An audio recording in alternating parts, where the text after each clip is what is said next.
Felicia Tisu akhirnya buka suara soal hubungannya dengan putra bungsu Presiden Jokowi yaitu Kaesang Pangarep yang kandas sejak Maret lalu. Sebagaimana diketahui, hubungan mereka kandas karena Kaesang Pangarep melakukan ghosting atau menghilang tanpa kabar dari Felicia Tisu.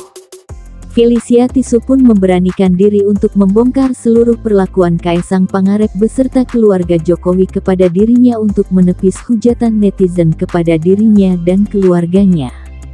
Ini pertama kalinya saya memberanikan diri untuk bicara di publik untuk meluruskan hal-hal yang selama ini menjadi simpang siur dengan tidak adanya kejelasan dan penyelesaian oleh pihak Bapak Jokowi dan keluarga, kata Felicia Tisu.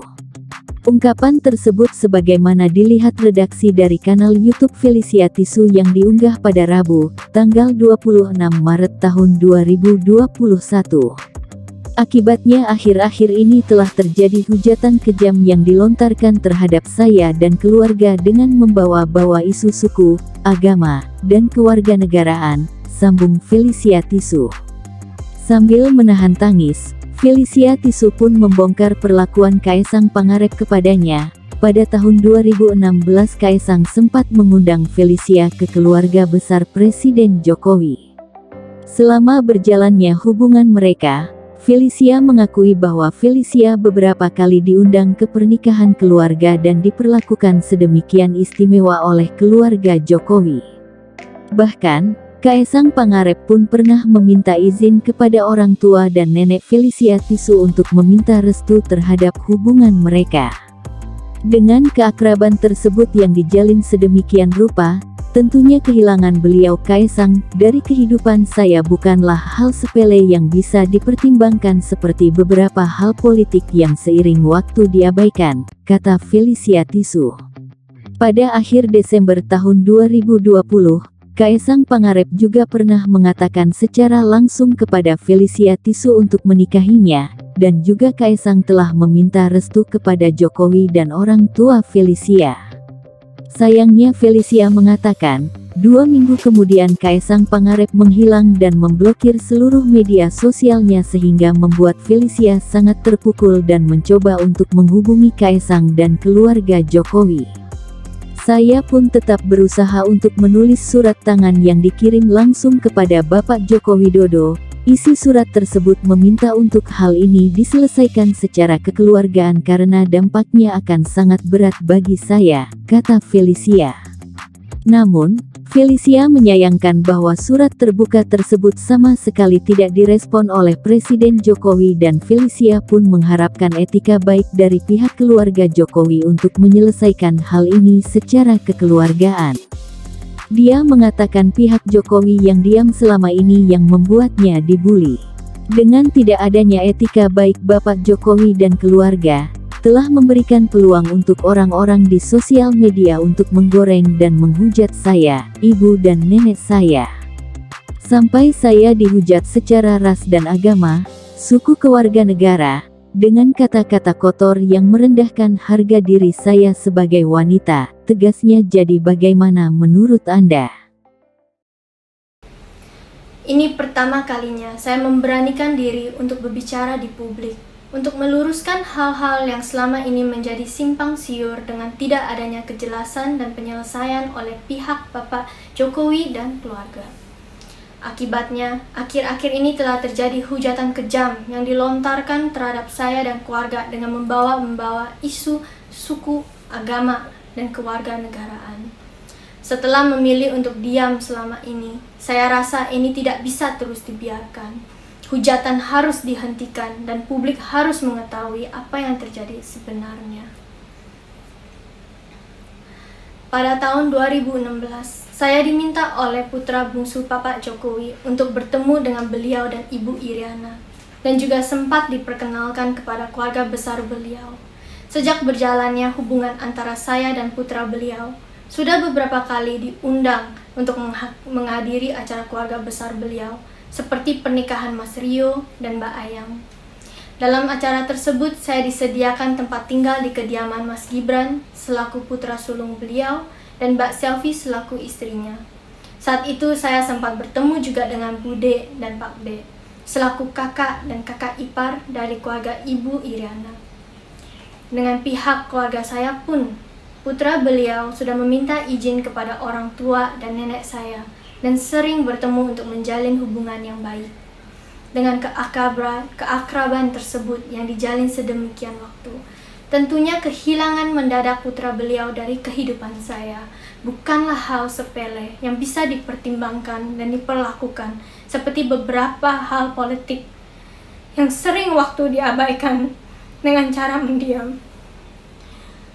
Tapi masalah saya ini harus diselesaikan secara kekeluargaan. No ifs and no buts. Pada akhir Desember 2021, putra beliau menelpon dan mengatakan secara langsung kepada saya keinginan untuk menikah dan sudah memberitahukannya kepada Bapak Jokowi. Putra beliau pun sudah meminta restu kepada orang tua saya. 2 minggu kemudian, putra beliau menghilang dan memblokir seluruh kontak selular. Walaupun saya sangat terpukul, saya mentegarkan diri dan mencari cara untuk mengetahui apa yang sebetulnya terjadi dengan mencoba untuk menghubungi putra beliau dengan berbagai cara dan juga kepada keluarga Bapak Jokowi.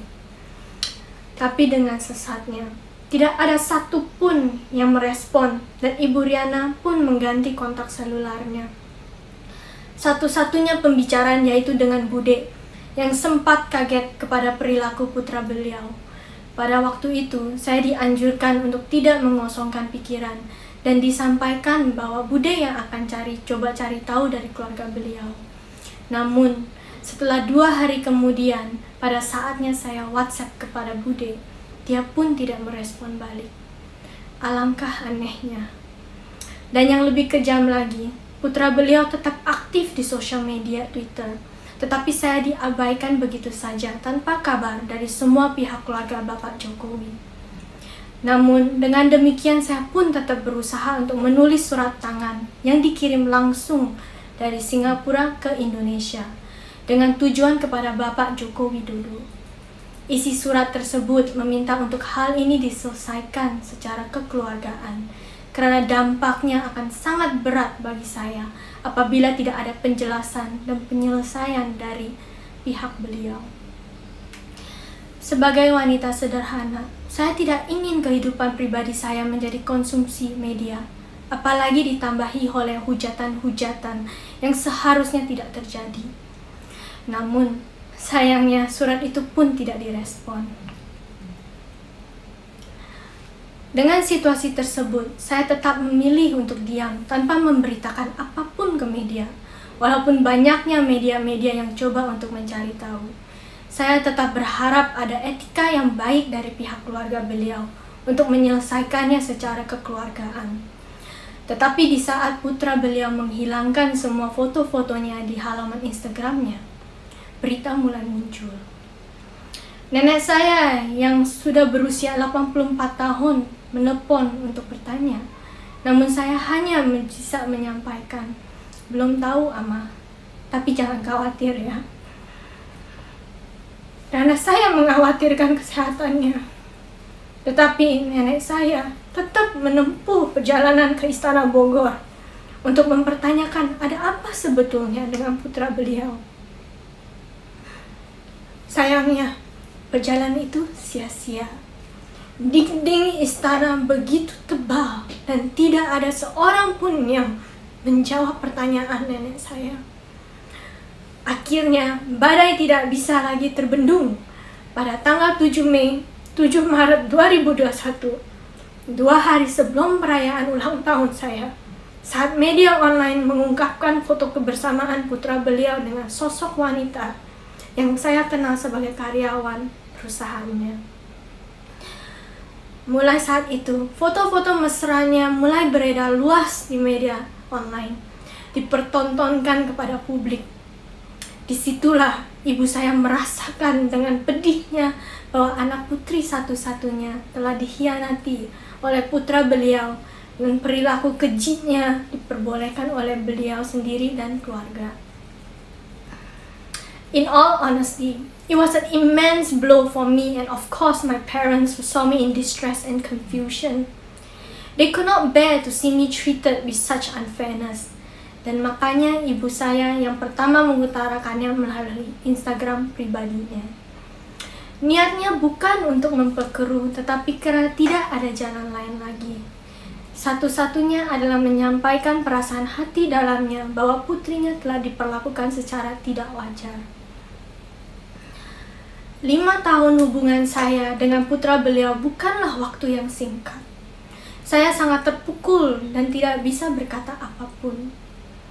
Namun, saya beruntung karena ada ibu dan kakak saya yang mewakili saya, dan keluarga besar yang menguatkan saya.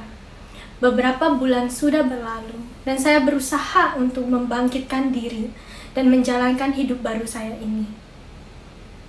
However, under the scrutiny of the public eyes, dan dengan tidak adanya etika baik dari Bapak Jokowi dan keluarga,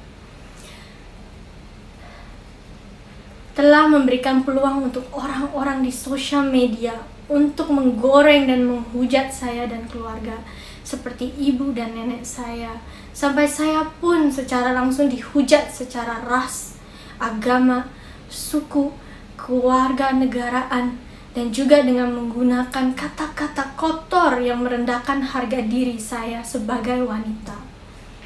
Bisa dibayangkan dampak beratnya untuk saya dan keluarga. Saya rasa Bapak Jokowi yang juga mempunyai anak perempuan dan juga cucu-cucu perempuan bisa merasakan sebagai orang tua apabila ini terjadi kepada pihak beliau.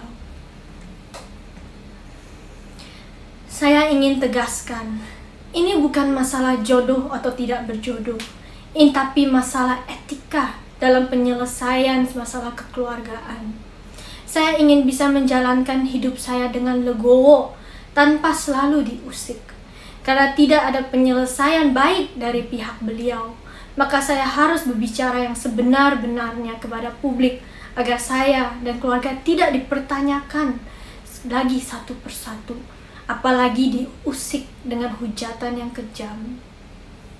Seharusnya lelaki wajib melindungi wanita, tapi pada saat ini saya berdiri dengan tegar untuk diri sendiri.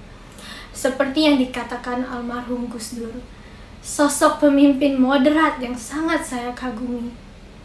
Pancasila dan konstitusi begitu mudah diucapkan oleh para elit dan penguasa. Namun, mengapa mereka begitu sulit melaksanakannya?